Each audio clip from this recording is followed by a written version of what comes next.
a grabar y compartir. Bien, bueno, como estuvimos hablando la clase anterior al certamen, estamos viendo el análisis, o estamos estudiando el análisis de nuestro flujo de fluido desde un punto de vista infinitesimal o diferencial. La clase pasada vimos la derivación de la ecuación de continuidad, que recordemos nace de la nace de la ecuación de disculpe, nace a partir de la ecuación de conservación de masa para un volumen de control finito, pero este volumen de control ahora tiene tamaño infinitesimal. Y lo mismo para la ecuación de momentum lineal, que derivamos y aplicamos a casos particulares. Vimos que podíamos llegar a la ecuación de Navier-Stokes y que esta ecuación también se podía simplificar aún más si nuestro fluido era incompresible y tenía propiedades constantes. Hoy día voy a mencionar brevemente la ecuación de energía. No vamos a hacer la derivación, ya que se escapa al motivo de este curso, pero es importante que por lo menos la conozcan. Entonces tenemos que la ecuación de la energía nos dice que la variación de la energía interna con respecto al tiempo más la presión por la divergencia de la velocidad va a ser igual a la divergencia de una constante K por el gradiente de temperatura más un término phi. Bien, esta sería entonces la ecuación diferencial de la energía. Y para llegar a esta ecuación realizamos el mismo procedimiento que seguimos con las dos ecuaciones ya mencionadas. Aquí tenemos acá conductividad térmica.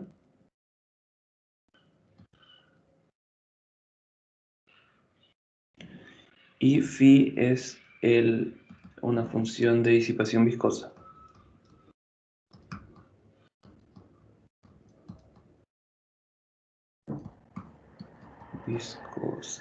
Bien, como estaba mencionando entonces, esta ecuación se deriva siguiendo los mismos procedimientos. Tenemos un volumen de control de tamaño infinitesimal, pero ahora consideramos la ecuación de la energía en vez de la ecuación de momento lineal o la ecuación de conservación de masa. Bueno, esta ecuación nos va a dar una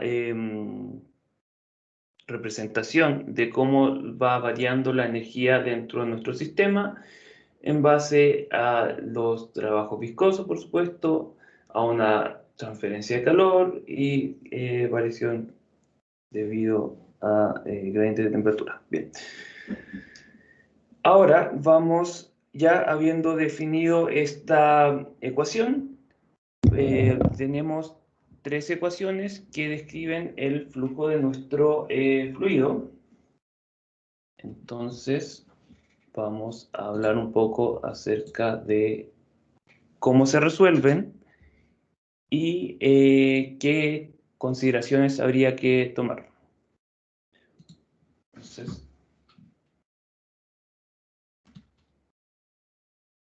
Entonces, como ya estaba mencionando, existen tres ecuaciones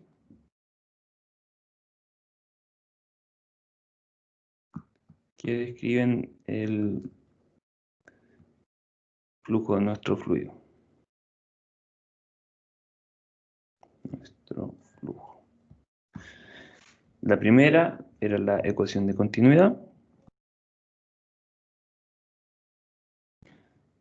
que recordemos es de ρ a dt más este término es igual a 0. La ecuación de momentum, que era válida para nuestros fluidos sin tener... disculpa, tiene que... Bueno, que era válida para nuestros fluidos si considerábamos nuestra variación de fuerzas constantes y nuestra energía. Ecuación de energía que ya habíamos mencionado brevemente ahora. Simplemente lo vamos a copiar para no perder más tiempo. Bien, entonces estas tres ecuaciones serían las tres ecuaciones básicas que necesitamos para describir nuestro flujo de fluido. Aquí vamos a notar de que existen 5 incógnitas.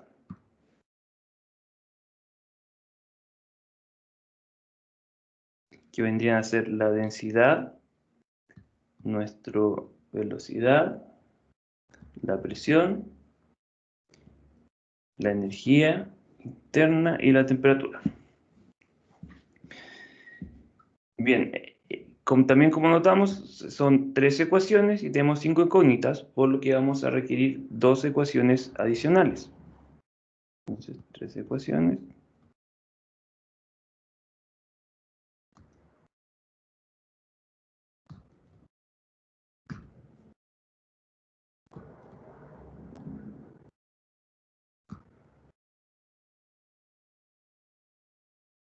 Y estas ecuaciones van a estar dadas por las relaciones de estado.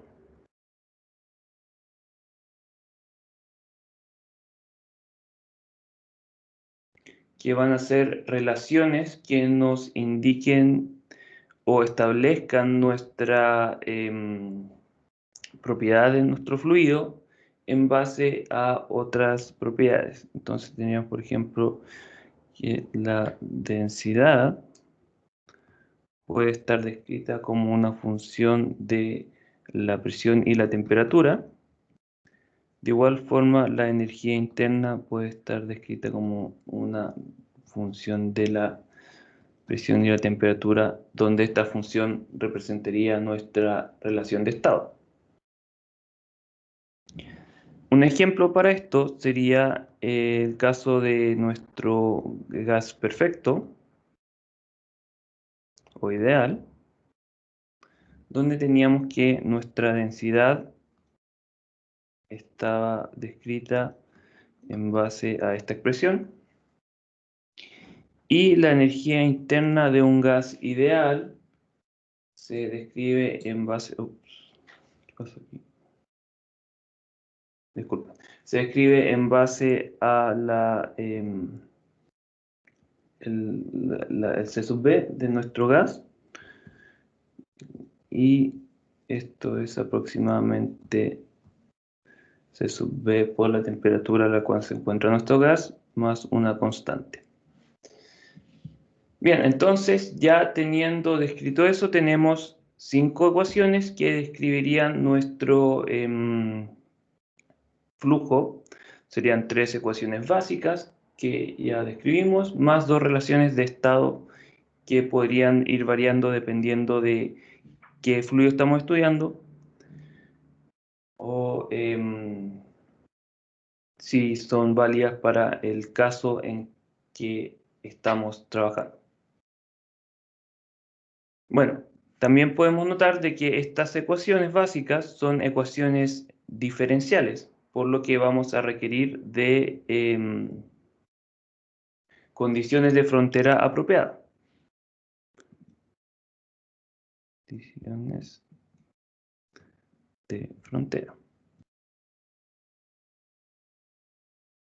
Bueno, si nuestro problema es un problema en estado no estacionario, vamos a necesitar una condición inicial.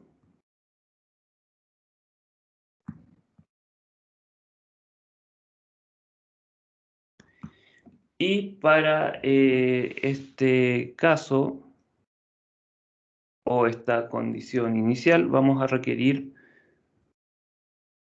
transiente.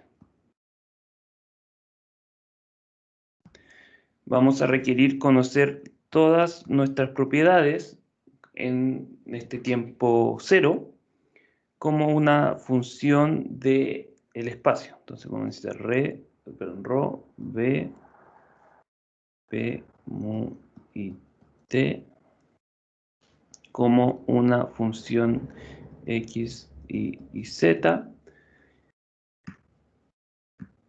con f conocida. Y me voy a disculpar aquí porque tengo... Perfecto. Y esta f representa una distribución espacial de nuestras propiedades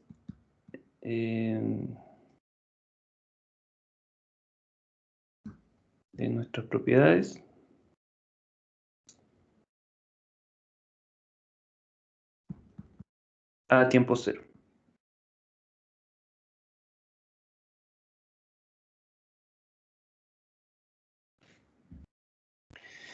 Bien, en el caso, y por supuesto siempre, pero en el caso de que no fuera condición inicial, nuestro sistema va a estar descrito solamente por flujo no transiente, o en estado estacionario, nuestro flujo va a estar descrito solo por condiciones de borde, y en el caso de que sea flujo transiente, va a estar descrito nuestro problema por condiciones iniciales y además condiciones de borde.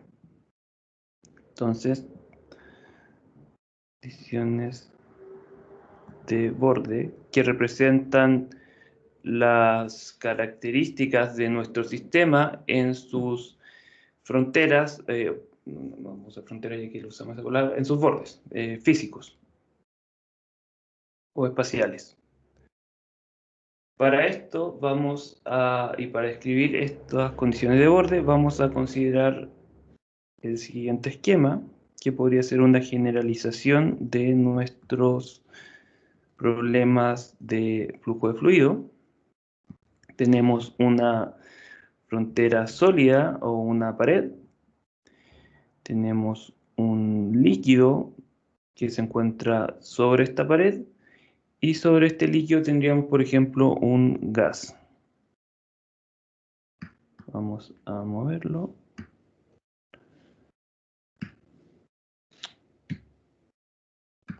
Vamos a estar así. Bien. Gas, líquido, y esta va a ser nuestra pared. Bien, en este sistema, entonces, nos interesaría, por ejemplo, conocer el comportamiento tanto de nuestro líquido como de nuestro gas. Y tendríamos las siguientes condiciones. Primero, tenemos una entrada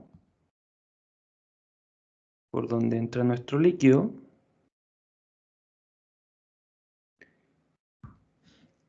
Aquí va entrando. Y una salida por donde va saliendo. Vamos a requerir que en nuestra salida conozcamos la densidad, la distribución de velocidad, la densidad y la temperatura.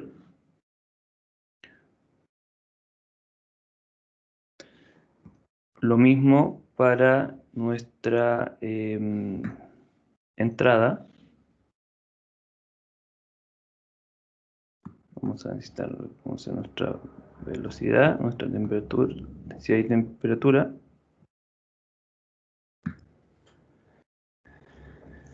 Bien, en la interfase del sólido con el líquido, que va a variar con Z,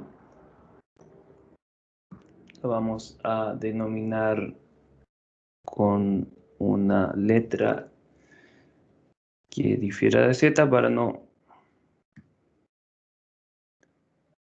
confundirlas. Entonces vamos a ver, Z va a ser una eta en función de x, y, t. Aquí, en esta interfase, que es un poco más compleja que la líquido con el sólido, vamos a requerir que nuestra presión del líquido se balancee con la presión del gas, pero sin considerar el efecto de nuestra tensión superficial. Es decir, va a existir una diferencia de presión entre el líquido y el gas en la interfase, que va a estar dada por nuestros efectos de tensión superficial. De igual forma, vamos a requerir que la velocidad del líquido en Z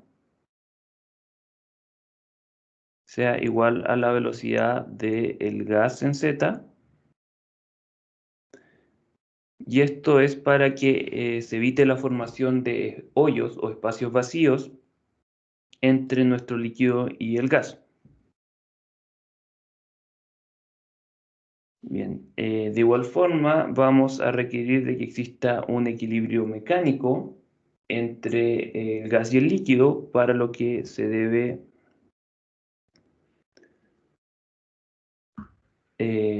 se requiere de que los esfuerzos cortantes sean iguales tanto en el gas como en el líquido, en la interfase, por supuesto. Y lo mismo para la transferencia de calor, o el flujo de calor del gas hacia el líquido va a ser igual del líquido hacia el gas, por supuesto con signos opuestos. Bien, en la interfase líquido sólido o en el contacto con la pared, vamos a tener, por ejemplo, que la velocidad del líquido y la temperatura sean iguales a la velocidad del sólido y su temperatura. Bien, aquí la igualdad de velocidades corresponde a la condición de no deslizamiento que ya habíamos hablado, y la temperatura representaría un equilibrio térmico. Entonces vamos a resumir todo esto que ya mencioné. Vamos a copiar para no ir perdiendo el tiempo. Entonces teníamos que en las entradas y salidas teníamos que conocer las propiedades de nuestro líquido correspondiente a la velocidad, la densidad y la temperatura. En la interfase sólido-líquido habíamos dicho que podíamos establecer que nuestras velocidades fueran iguales, lo mismo para la temperatura, o podríamos agregar una condición adicional en la que establecemos que existe continuidad en el flujo de calor. Por ejemplo, que nos indica que el flujo que sale de la pared tiene que ser el mismo flujo de calor que entra el líquido.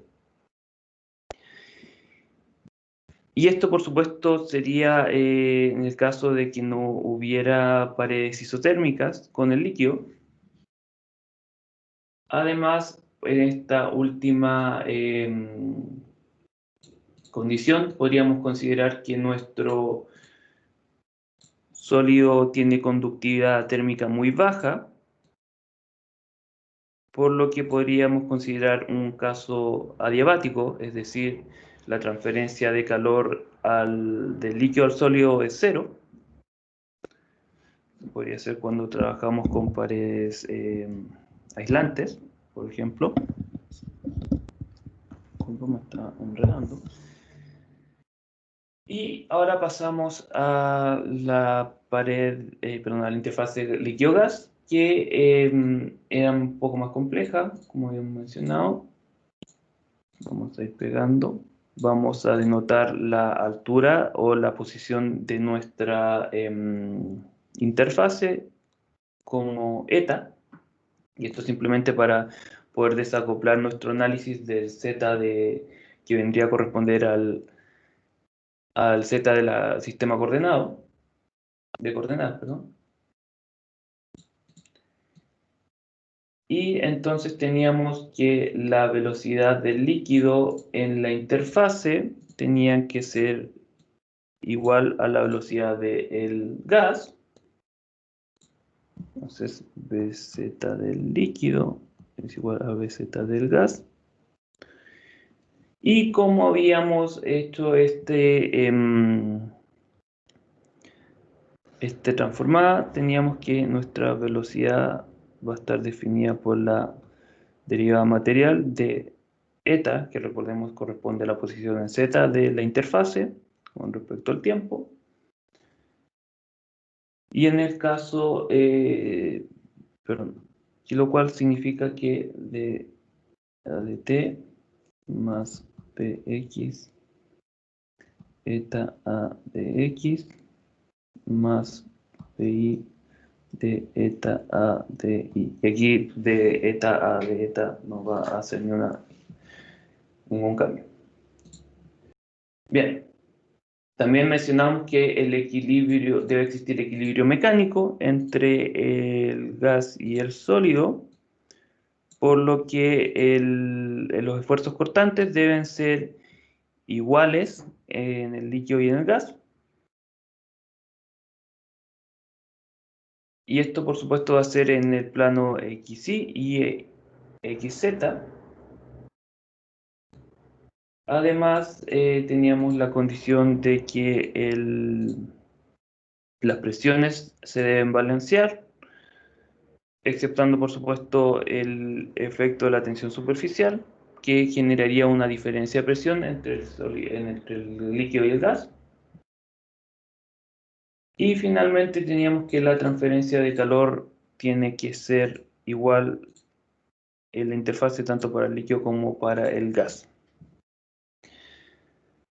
Bueno, entonces teníamos una serie de requerimientos o condiciones de frontera que vamos a tener que cumplir para resolver este conjunto de ecuaciones. Claramente, ya que son bastante extensas y también van a aplicar dependiendo del caso, esto lo vuelve un problema bastante complejo, pero como siempre en ingeniería buscamos casos más particulares o simplificaciones que nos van a facilitar la vida. Entonces, una de estas simplificaciones es el flujo incompresible,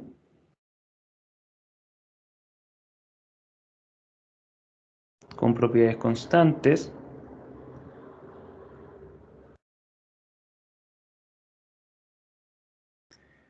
¿A qué me refiero con propiedades constantes? A que, por ejemplo, la densidad no va a variar con la posición.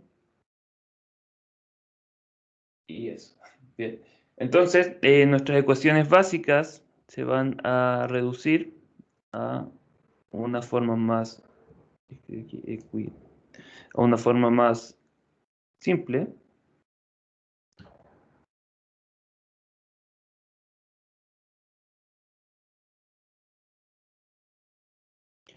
Donde teníamos que la ecuación de continuidad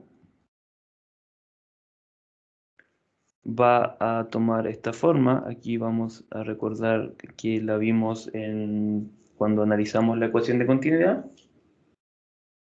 para fluido incompresible. La ecuación de momentum va a estar dada por esta expresión de B a dt menos delta P más mu delta cuadrado B. Y la ecuación de energía va a tomar, por supuesto, también una forma bastante más amigable. Entonces, P de T a de T. Por acá, delta cuadrado T, más nuestra función de disipación viscosa. Bueno, al considerar este caso, lo más importante, por así decirse, que ocurre es primero que nuestra densidad ya no va a variar con la temperatura ni con la posición, y como ya no varía con la temperatura, la ecuación de continuidad y de momentum ya no tienen a la temperatura como una variable. Por esto, estas dos ecuaciones se desacoplan de la ecuación de energía y la podemos resolver de manera independiente. Entonces ya, por ejemplo, en un problema de este tipo, quizás ya podríamos ignorar esta ecuación de energía y solo enfocarnos en la resolución de la ecuación de continuidad y momentum al estar acopladas estas dos. Bien, para este caso en particular podríamos considerar las siguientes condiciones de borde, en particular para nuestras ecuaciones de continuidad y momentum.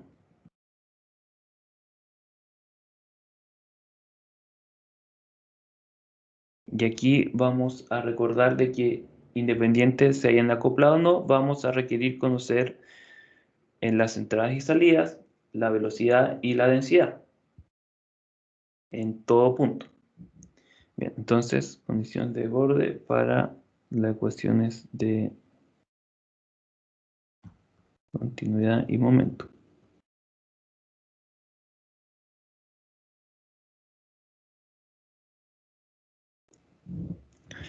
En la superficie sólida podríamos considerar la condición de no deslizamiento. Entonces, la velocidad del líquido, o del fluido en realidad. Pero si nos mantenemos con nuestro caso que ya habíamos establecido arriba, va a ser igual a la velocidad de la pared, como ya también habíamos mencionado en las salidas y entradas. Vamos a requerir conocer la distribución espacial de la velocidad y de la densidad. Y además en nuestra superficie libre una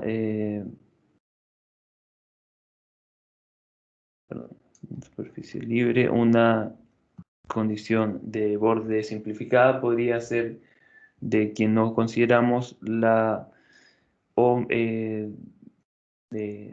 consideramos que es un valor muy poco importante el efecto de la tensión superficial, entonces la presión del líquido va a ser igual a la presión del gas, que podríamos considerar, por ejemplo, como una presión atmosférica que está ejerciéndose sobre nuestro líquido. Y además podríamos aproximar la velocidad en z como una variación de eta con respecto al tiempo y no espacial. Bien, entonces esta sería una de las suposiciones o un grupo de suposiciones que podríamos tomar para resolver nuestros casos o problemas de flujo de fluido. Por supuesto, y como fui mencionando, va a depender de qué estamos estudiando, pero me gustaría mencionar de que la condición de no deslizamiento es una de las suposiciones más utilizadas en ingeniería, ya que describe de manera bastante describe bastante bien el flujo macroscópico de fluidos y falla en raras situaciones, que vendría a ser, por ejemplo, el flujo de gases rarificados, el flujo entre dos fluidos que corresponderían a polímeros, por ejemplo,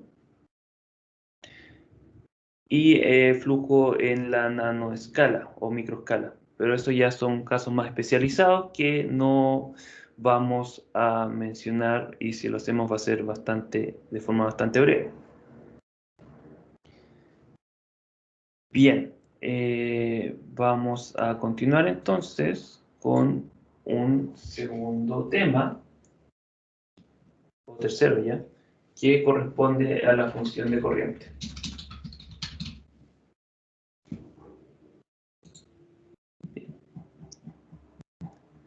Ya. Aquí la voy a mencionar brevemente antes de realizar la explicación correspondiente, que la función de corriente corresponde a una especie de juego o metodología matemática que nos va a permitir satisfacer la ecuación de continuidad y a la vez resolver la ecuación de momentum directamente solo para una única variable que vamos a denominar phi. Sí. Esto, por supuesto, va a simplificar bastante nuestro problema, pero tiene la desventaja, por así decirlo, de que nuestro flujo se tiene que poder reducir, o nuestro problema se tiene que poder reducir a un problema bidimensional. Bien, entonces vamos a ir haciendo las correspondientes descripciones. Entonces, como ya les había dicho, la función de corriente, o psi, va a funcionar solo si la ecuación de continuidad se puede reducir a dos términos. Y aquí vamos a explicar qué significa esto.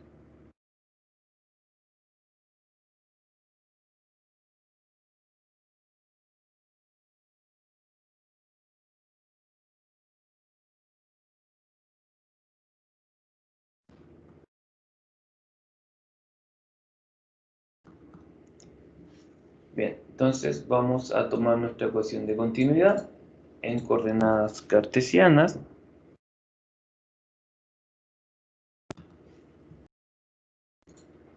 Y la vamos a observar.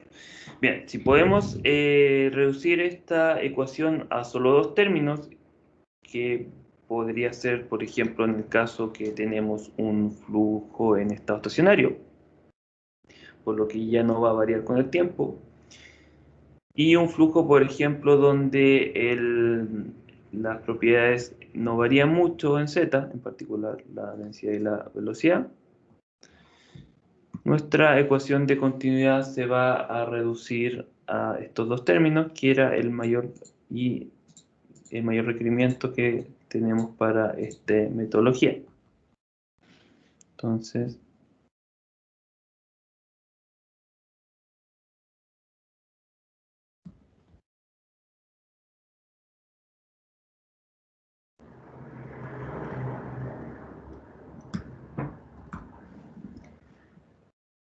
bien, entonces ya habiendo reducido nuestra ecuación de continuidad a dos términos, vamos a continuar con la ecuación de las líneas de corriente.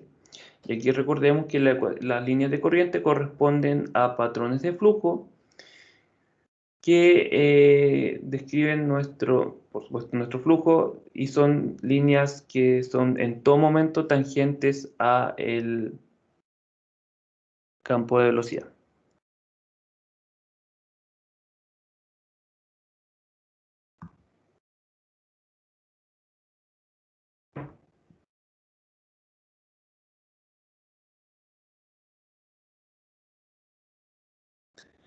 Bien, estas líneas de corriente, recordemos, están descritas por la siguiente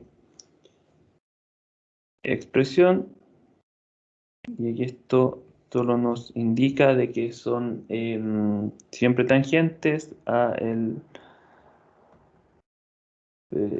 campo de velocidad, VI a Vx, que es equivalente a decir que Vx dx en la línea de corriente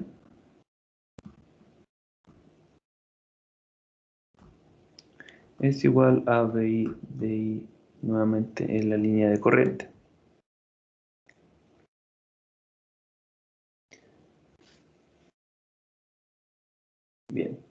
Entonces vamos a definir nuestra función de línea de corriente. Perdón, función de corriente, sí.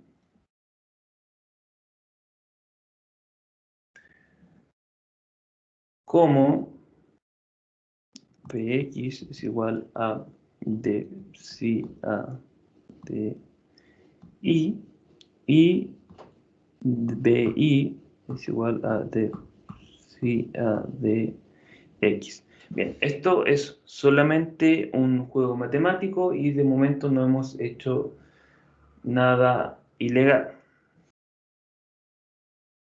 Entonces, vamos a tomar esta definición o estas dos definiciones que vamos a dejar como...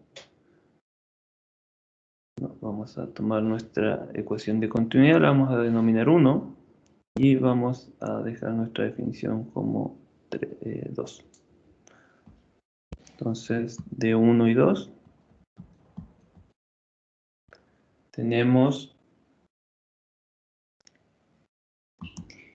que la ecuación de continuidad se va a ver modificada para considerar esta definición de nuestra función de corriente y va a equivaler a esta expresión de x a de y más cuadrado sí, realmente es menos de y a de x. Esto sería igual a 0.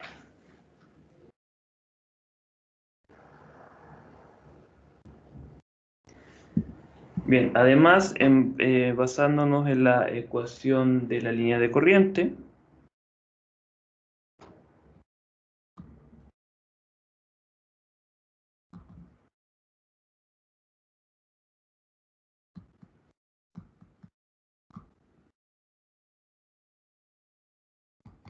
teníamos que Bx a y va a ser igual, o perdón, menos Bi a dx va a ser igual a 0. Bien, y considerando que la definición de nuestra función de corriente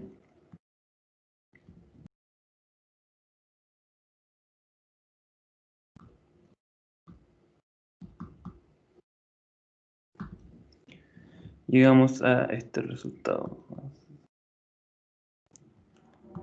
X a x más pi a de i a de i es igual a 0. Bien, aquí nuevamente no hemos realizado nada ilegal y son solo juegos matemáticos que ya vamos a ver su significado físico.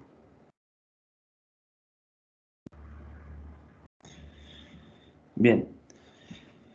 Y como le estaba mencionando, ya que solo son juegos matemáticos, podemos establecer que desde un punto de vista estrictamente matemático,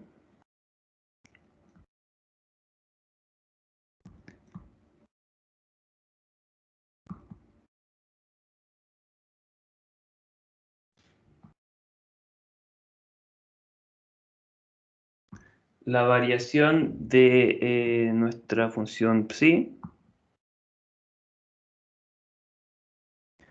que va a ser una función de x, de y y de t, según su definición, en el espacio xy va a estar dada por la siguiente expresión.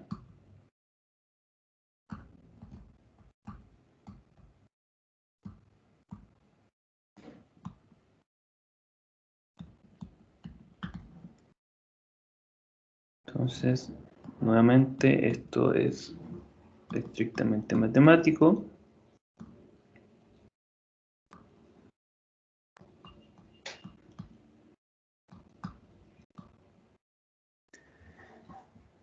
Bien, y si comparamos nuestra ecuación que vamos a denominar como 3 y 4, es claro que de phi es igual a 0. Entonces, aquí tenemos esta expresión. Entonces, si las comparamos, le ponemos uno al lado del otro, ya que estos dos términos son iguales en ambas ecuaciones, llegamos a que de psi es igual a 0.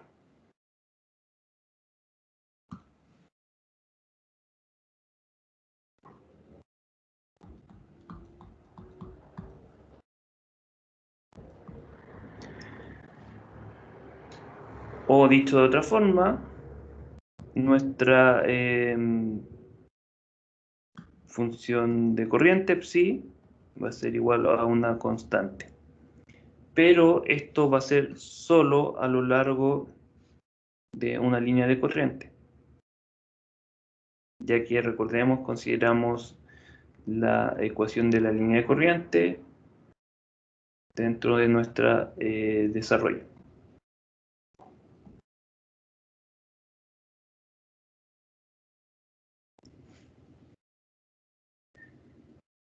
Bien, ¿qué utilidad podría tener esta ecuación o esta función? Bueno, como ya le estaba mencionando, es claramente una simplificación si tenemos que resolver nuestra ecuación solo considerando una variable en vez de dos. Y vamos a ver, por ejemplo, cómo podríamos aplicar esta función de corriente. Entonces, para esto vamos a considerar un pequeño diagrama donde vamos a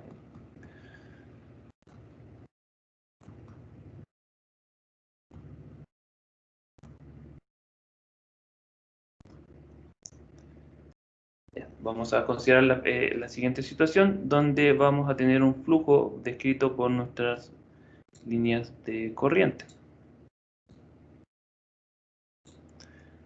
Tenemos aquí, por ejemplo, que nuestro flujo va a estar definido en el plano XY, ya que definimos nuestra función de corriente en base a estas coordenadas, y vamos a tener que un flujo va a estar pasando en este plano,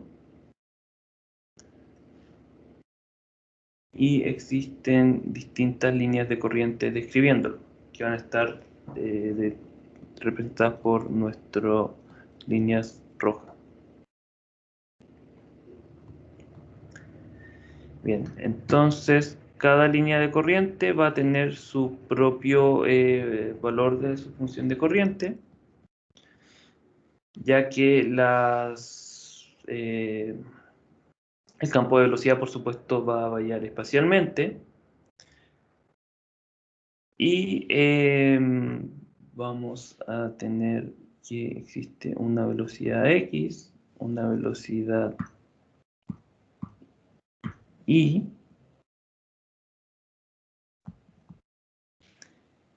y por supuesto nuestra velocidad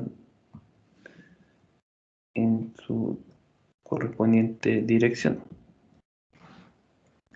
Bueno, entonces podemos calcular el flujo volumétrico de nuestro fluido que estaría pasando entre estas dos líneas de corriente. Y para esto vamos a considerar, por ejemplo, que existe una... No me quedó bien dibujado aquí. Voy a mover un poco, si no, no va a tener sentido lo que hice. Bien. Podríamos considerar que existe un plano que va a estar definido por A y B, que es perpendicular al eje X, y podría existir un segundo plano que está definido... No me quedó bien de nuevo. Ahí sí. Que va a estar definido como BC. vamos a considerar que la profundidad en z va a ser unitaria, pero podríamos, por ejemplo, considerar un z es igual a una constante, ya que no nos interesa saber cómo varía nuestra propiedad en esta coordenada z, ya que habíamos establecido que es un flujo bidimensional. Entonces, vamos a calcular el flujo volumétrico que pasaría, por ejemplo, a través de este plano. Y después vamos a demostrar de que es igual al flujo que pasa a través de este.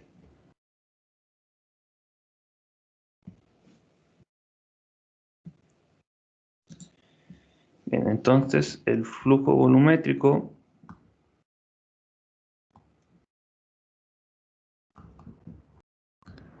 que pasa a través eh,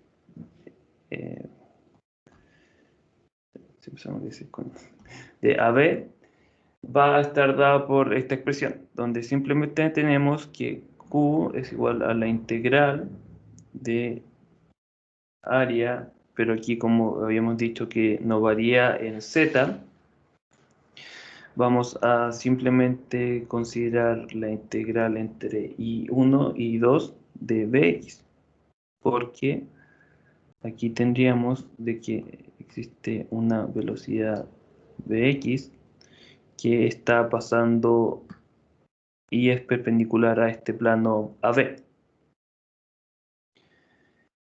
Y esto es de I, por supuesto.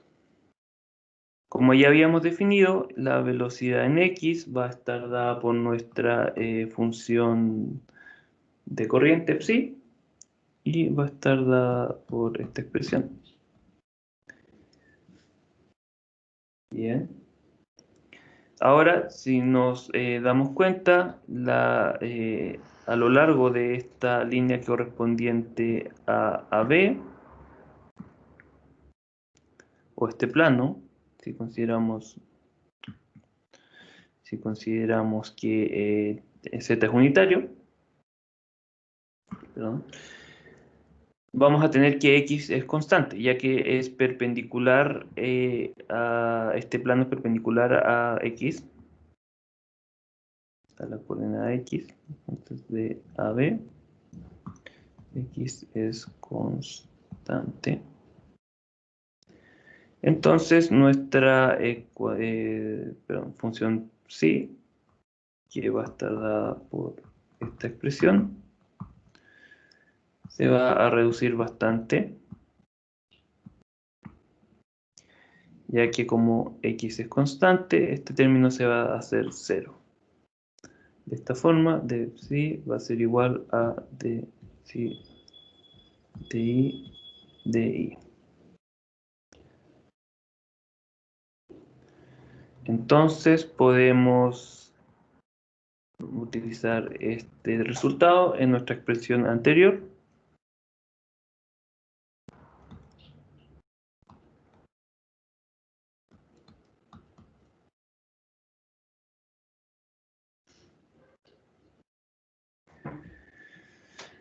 Y llegamos a que 1 y 2 de phi, que simplemente nos dice que esto va a ser psi2 menos psi1. Bien, ¿qué nos quiere decir este resultado entonces? Nos quiere decir que el flujo volumétrico que va a pasar entre estas dos líneas de corriente, es decir, todo el fluido que va por ahí,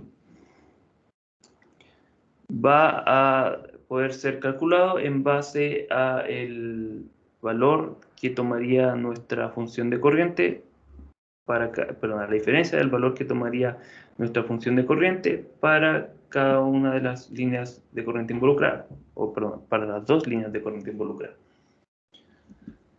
Bien, de igual forma vamos a tener nuestro plano AC, que es perpendicular a nuestro plano AB.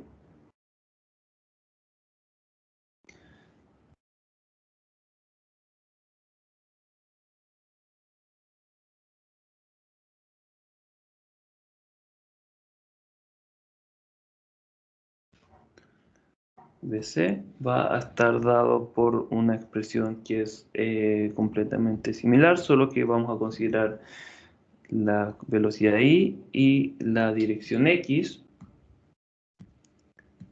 X2 de phi a dx. Y aquí vamos a tener la misma situación donde I es constante a lo largo de BC.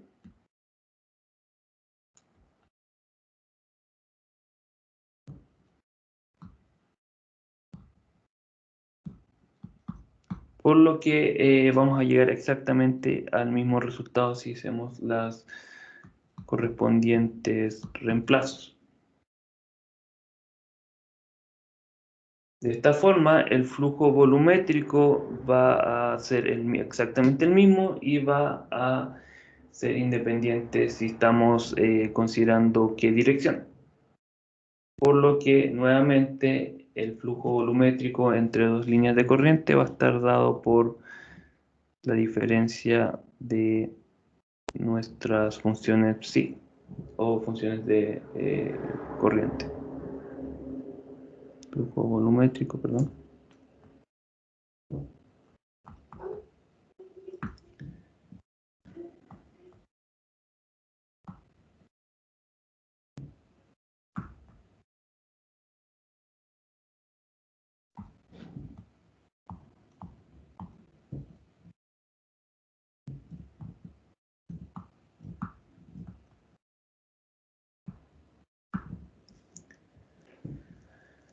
Entre los valores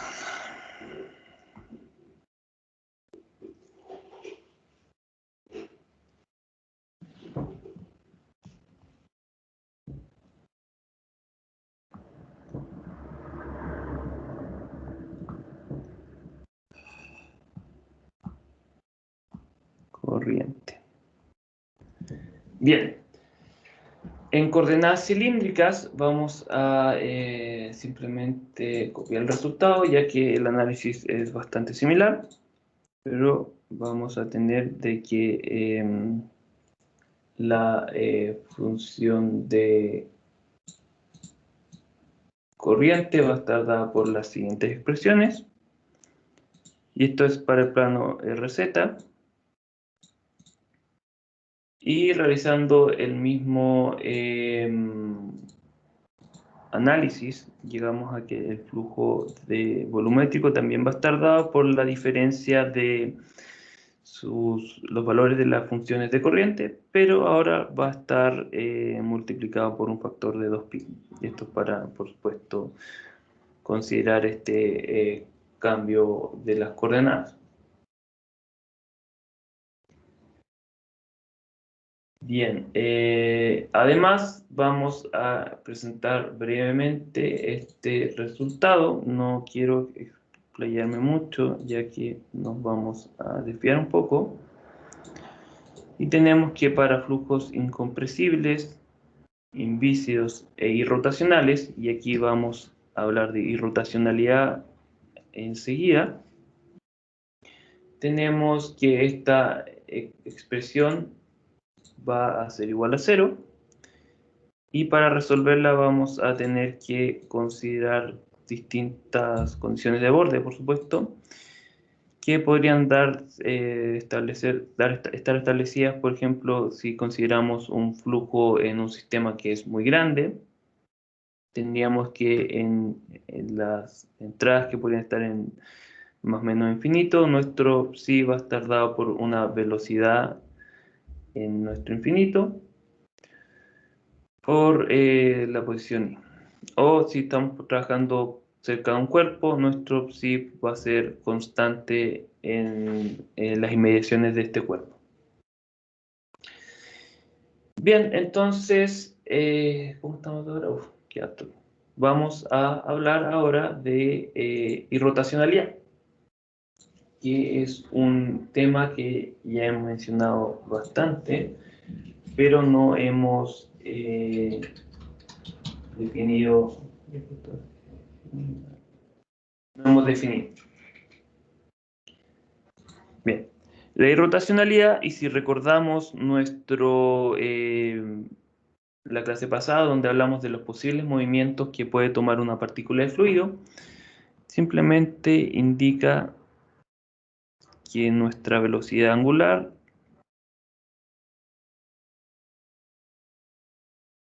de la partícula es igual a 0 en todas sus direcciones. ¿Qué significa esto? Significa que si tenemos, por ejemplo, una partícula cuadrada quizás, que se va moviendo a lo largo de un fluido, esta partícula lo va a hacer de tal forma de que no va a rotar en ese movimiento y simplemente se va a ir trasladando. Si hubiera rotacionalidad o si rotara, tendríamos que nuestra partícula si va a rotar a medida de que se va moviendo con nuestro flujo, de tal forma que toma una... Oh, me va a costar un poco hacerlo de este lado.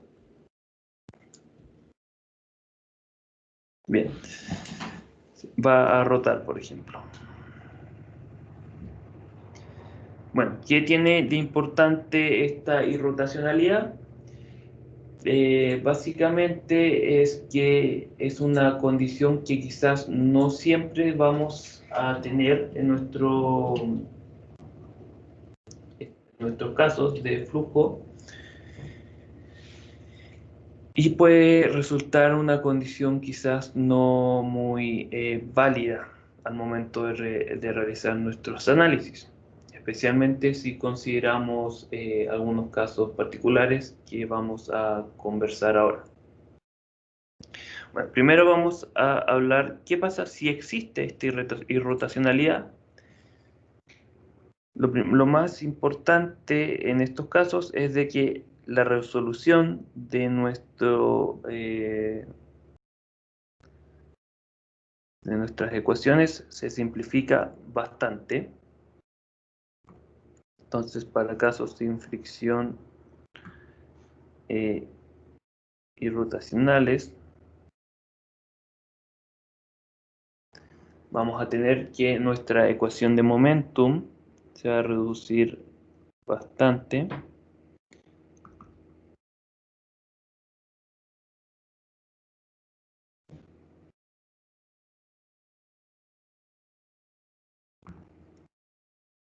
Y aquí vamos a recordar la clase pasada que establecimos que para estos casos la ecuación de momentum se reduce a la ecuación de Euler.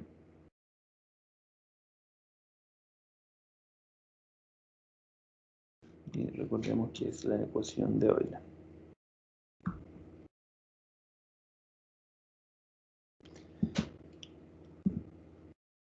Bien.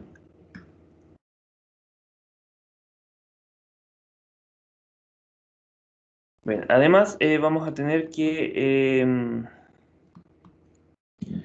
el término que corresponde al término de la aceleración se va a simplificar bastante.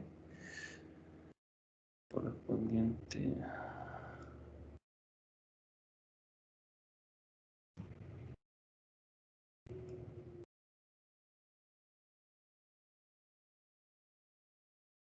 Y llegamos a que este término va a ser igual a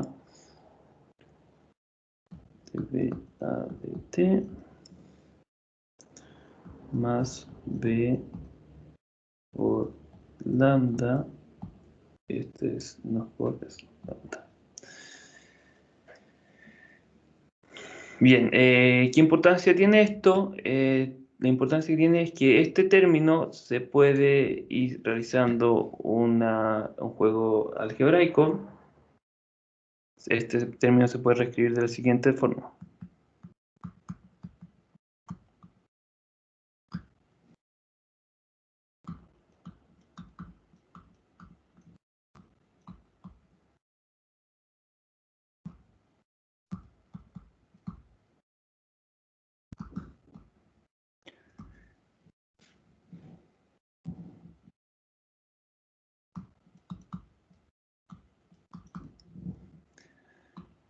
Bien, delta de 1 medio b al cuadrado, y este no es una velocidad, un campo de velocidad, sino que es una velocidad escalar, más cera, que recordemos es la vorticidad, que donde z es igual a v al revés, bien, y nacía de la velocidad angular de nuestra partícula. Entonces, si combinamos nuestra ecuación de Euler con 1, vamos a llegar al siguiente resultado.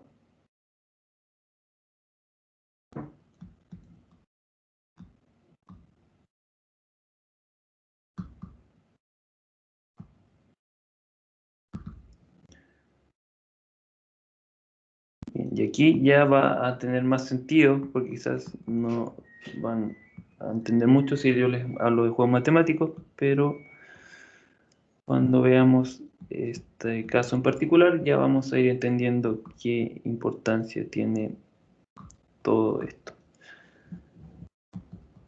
Tipo ρ delta P menos G, este producto punto de R.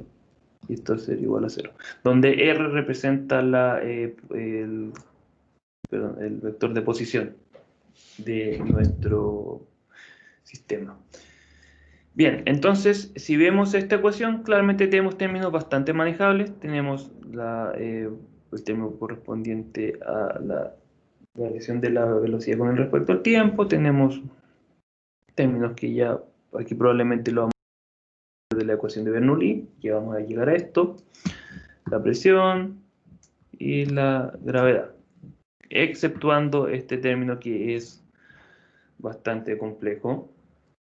Con solo verlo lo notamos.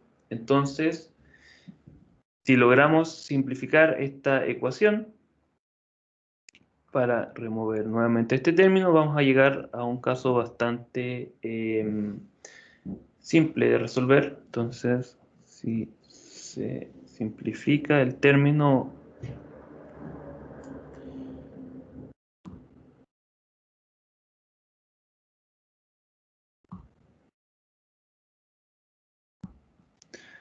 nuestra ecuación se reduce bastante, se simplifica.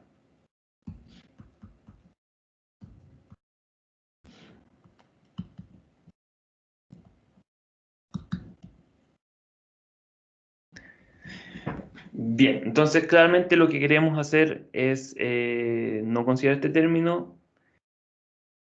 pero ¿en qué casos los vamos a hacer? Bueno, esto va a ocurrir en 4 casos. El primer caso tenemos que la velocidad o el campo de velocidad es nulo, pero ese caso es trivial, ya que no tendríamos el flujo en fluido, simplemente tendríamos hidrostática. Y aquí me gustaría detenerme un poco con esta ecuación y consideremos el caso de la hidrostática. Bien, si B es nulo, este término se hace 0, este término se hace 0, 0.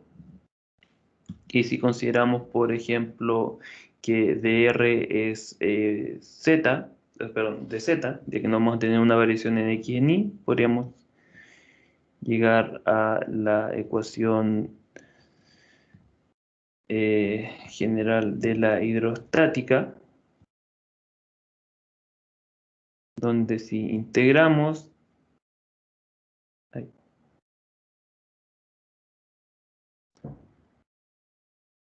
vamos a llegar a... No, me disculpo, no, creo que comí algo más. Bien, pero básicamente que si consideramos el caso de la hidrostática, podemos volver a nuestra ecuación general, donde tenemos que la variación dentro de un fluido incompresible va a ser igual a la esta diferencia de altura que podría existir por nuestro peso específico. Ahí me voy a disculpar ya que el desarrollo que tengo en mis notas no es correcto. Bien, el segundo caso es donde nuestra vorticidad es nula.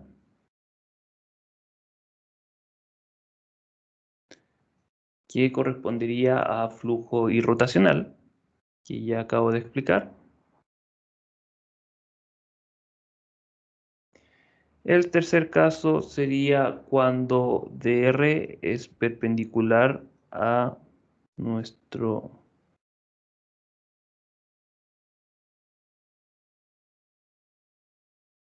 término me quedo bastante feo z.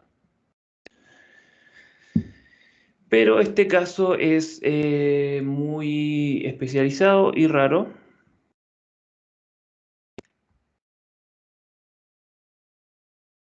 Por lo que no vamos a hablar más al respecto. Y el cuarto caso es donde integramos, dr es paralelo a b. Bueno, ¿en qué casos se da esto de nuestro vector de posición paralelo a b?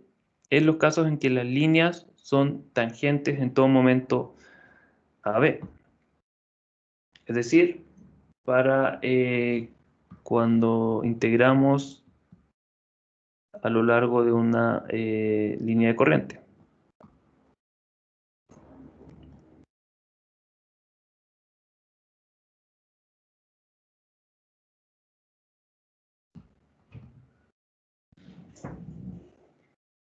Bien, si integramos a lo largo de una línea de corriente, vamos a tener que, nuevamente, este término es igual a 0. Entonces, para el caso 4,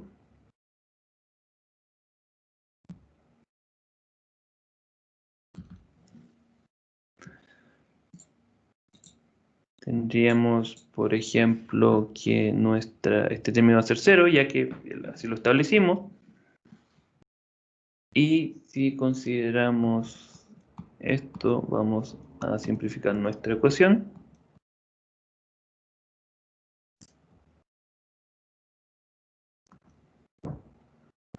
De la siguiente forma. Encontré el error que tenía en la notación anterior. Bien.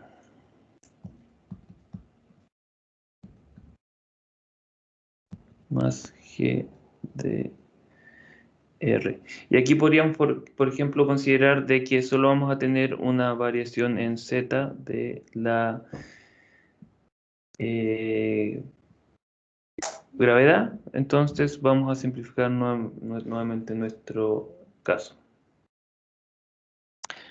Ahora, si integramos esta ecuación entre un punto 1 y 2,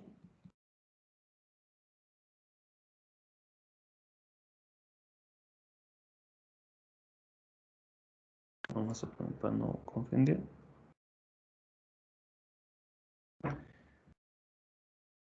Vamos a llegar a la siguiente expresión.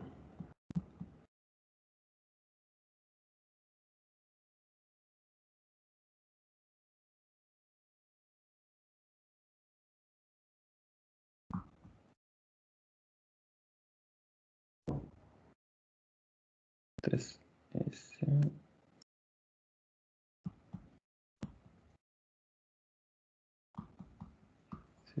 2 menos Z1 es igual a 0.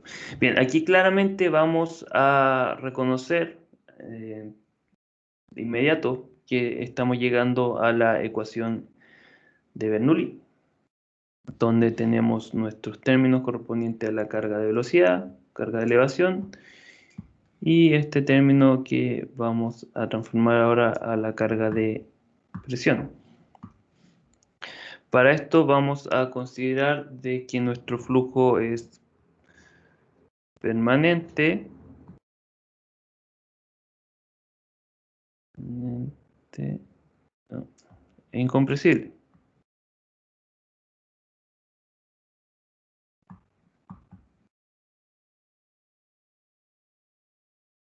por lo que nuestro término que corresponde a la variación con el tiempo se hace igual a 0 y nuestra densidad se hace constante. De esta forma, llegamos a la ecuación de Bernoulli, que vamos a escribir no de la forma en la que estamos acostumbrados, pero es claramente fácil de distinguir. Y esto nuevamente va a ser constante a lo largo de una línea de corriente.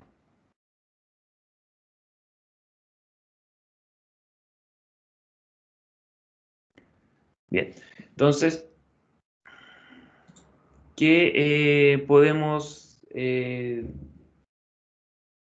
distinguir o concluir de este procedimiento? Básicamente que para estos casos donde no existe irrotacionalidad, nuestro sistema se hace claramente mucho más simple. Ahí vamos a ir viendo posteriormente dónde podríamos aplicarlo, pero aquí simplemente estamos haciendo una descripción más bien de la derivación o de más general. Bien, estos casos donde existe irrotacionalidad no son generales. Existen otros casos donde va a generarse rotacionalidad o nuestra velocidad angular no va a ser nula. Y estos casos los vamos a describir enseguida. De rotacionalidad. Bueno, entonces un flujo que inicialmente es irrotacional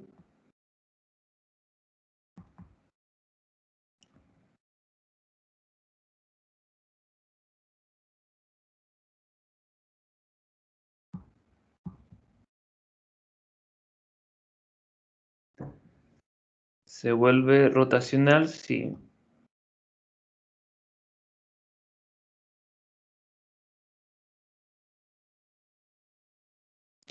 aquí nuevamente vamos a tener 4 posibles casos. El primer caso es que existen efectos viscosos importantes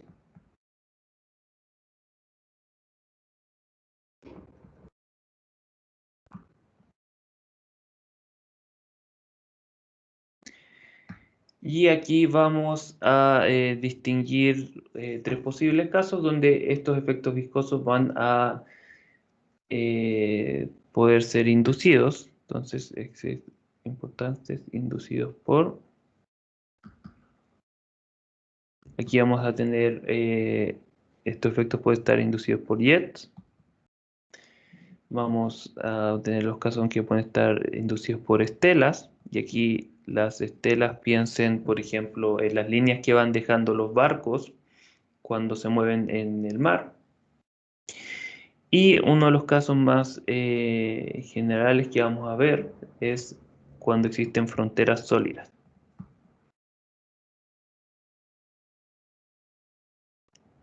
Es decir, nuestro fluido se encuentra en contacto con un sólido.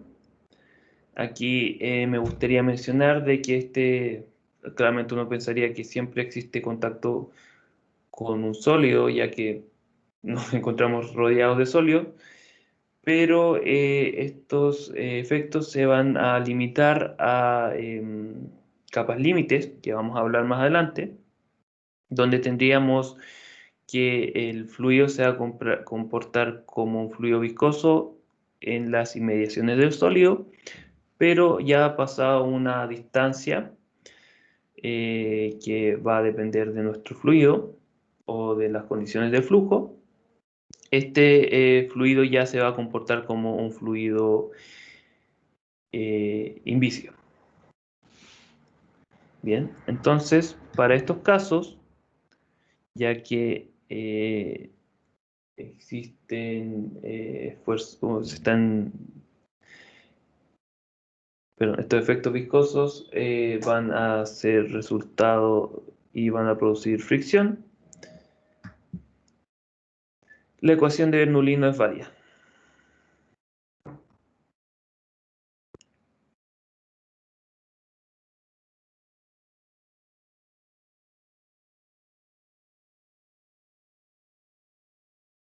Vamos a dejar un poquito.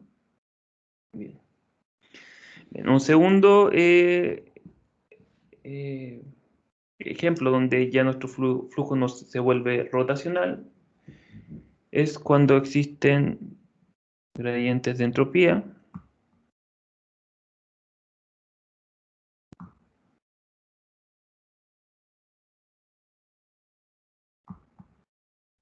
por ondas de choque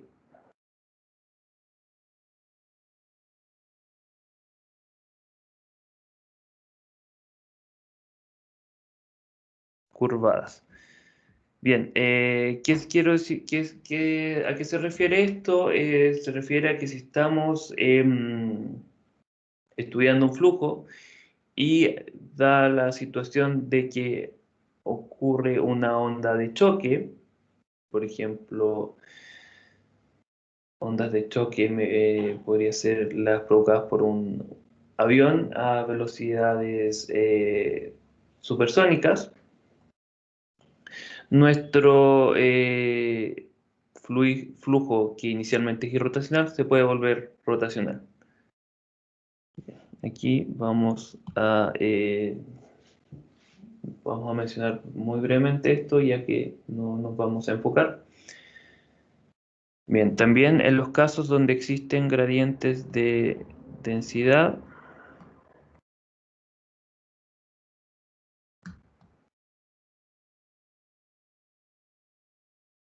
por estratificación,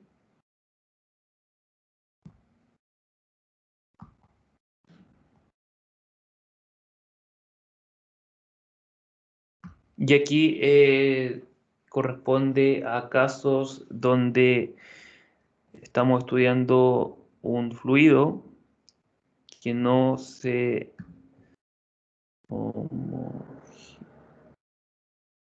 que se está perdón, que se ve sometido a un calentamiento no homogéneo. Por ejemplo, tendríamos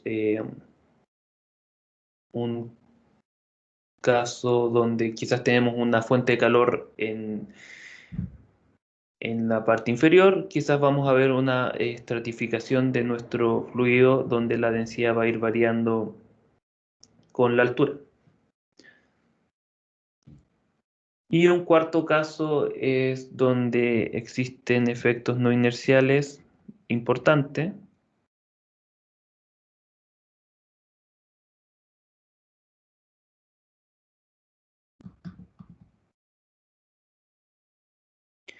Y esto corresponde a los casos donde nuestro marco de referencia es no inercial, como podría ser aquellos casos donde el efecto Coriolis, que se debe a la rotación de la Tierra, tiene tiene importancia. Entonces, ejemplo.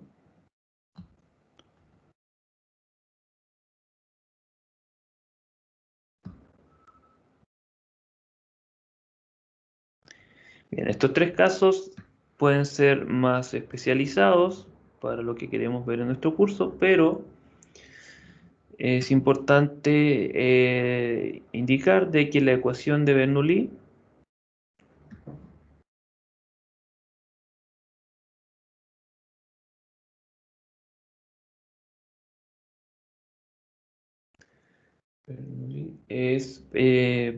puede seguir siendo válida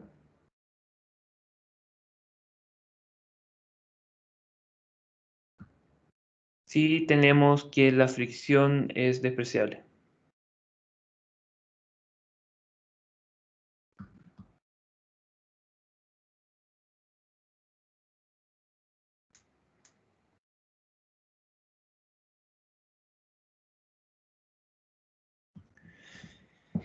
Bien, Bueno, con esto